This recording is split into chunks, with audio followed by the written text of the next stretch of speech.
More big news out of Tuscaloosa as Eli Holstein has officially signed with the Crimson Tide. Four-star quarterback, a longtime commit for Alabama, and of course, a star-studded commit in this class. Bone, give me the rundown here on Eli Holstein. It's been a while since we've had the chance to talk about him between Texas A&M and Alabama originally, but like I said a while ago, chose Alabama.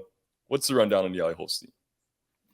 Yeah, that's right. And Holstein is actually one of these early enrollees who arrived in Tuscaloosa the other day. So he is already on campus, getting ready for for next year. And I think that this is certainly a kid that Alabama had its eyes on for a very long time. They originally offered him the summer before his junior season, and it was a committable offer. And I think anytime you receive a committable offer prior to your junior season at the quarterback position, knowing that you still had Arch Manning, who was a big recruit, obviously the number one recruit in the country that everybody was going after. But we had heard about Holstein and his camp performance in Tuscaloosa. The staff was really excited about him. Of course, about a week later, he ended up committing to Texas A&M. But that never really slowed down Alabama's recruiting efforts. They continue to push for him. You got to give a lot of credit to Pete Golding, who was his area recruiter,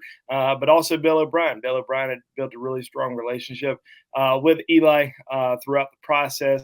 He ended up making a trip to Tuscaloosa last football season for the LSU game.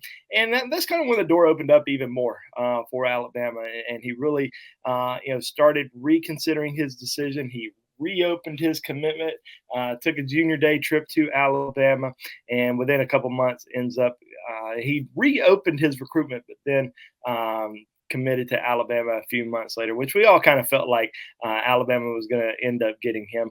But big win there for Pete Golding in the state of Louisiana again, and then also for Bill O'Brien.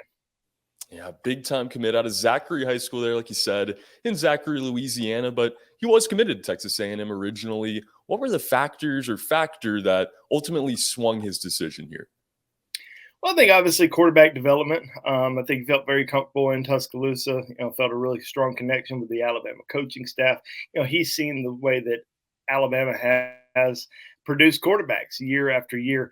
You got guys who are starting in the NFL right now, and guys who played for different offensive coordinators. So it's not like it was one offensive coordinator and the system changed, and then all of a sudden, you're back to square one.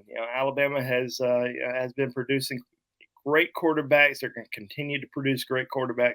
It's all about the system. It's all about the development. It's all about, Nick Saban's program. And I think that's something that, really sold him on Alabama. But he's also got a great connection with, other Alabama commitments. And I think just that home feeling in Tuscaloosa was the one that really, sold him. This is a guy who, had a great junior season, over, 3,500 yards total offense, got it done with his arm and his legs. I mean, he's a 6'4", 225-pound quarterback. So he's a big dude, but he's also a guy, that can escape the pocket and can beat you with his legs. So, really intrigued to see kind of what he's going to bring to the table here in Tuscaloosa, because that quarterback competition is going to be pretty intense.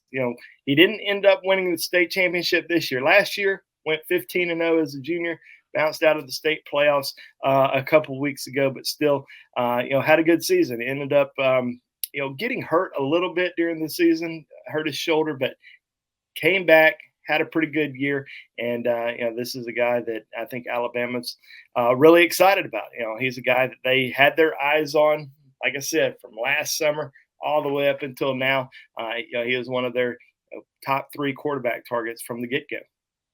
This day, a long time coming for Eli Holstein to sign that letter of intent now with Alabama. Like you said, a big dude, 6'3", 230, as you see there on on3.com. He'll be joining a loaded quarterback room. And guys, for the latest on this and all things going on with signing day and Alabama recruiting, be sure to subscribe to our channel. If you've not already done so, hit the like button on this video and get in the comments. Let me know what you think about Eli Holstein and what he is going to mean to Alabama in this quarterback room. For Andrew Bone, my name is Trey Yanity. So Crimson Tide have secured another signee on National Signing Day.